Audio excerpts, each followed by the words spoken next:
आज होता शनिवार आणि संध्याकाळी म्हटलं थोडंसं झुडिओला जाऊन येऊया, काहीतरी शॉपिंग करून येऊया. तर त्यासाठी सकाळी बघा नाश्ता वगैरे झाला आणि फराळ खाऊन इतका कंटाळा आला आहे गोड गोड, तर म्हटलं काहीतरी आज चरचरीत झणझणीत चमचमीत करूया. म्हणून मग चिकनचा प्लॅन केला होता. तर चिकन आहे म्हटल्यावर भाकरी तर पाहिजेतच.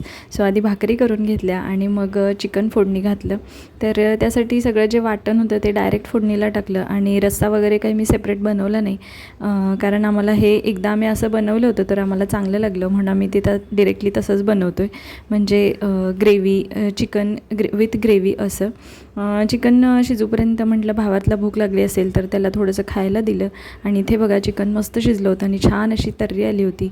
दुपारी मस्त मी जेवलो आणि संध्याकाळी मग निघालो शॉपिंगला. इतका वारा सुटला होता की असं वाटत होतं धो धो पाऊस येईल, पण पाऊस काय आला नाही, पण गरमी मात्र वाढली. आम्ही अशा प्रकारे झुडिओमध्ये पोचलो आणि छान अशी शॉपिंग केली. तर एवढ्याशा छोट्या बॅगमध्ये ₹1000ची शॉपिंग आहे, वाटते का?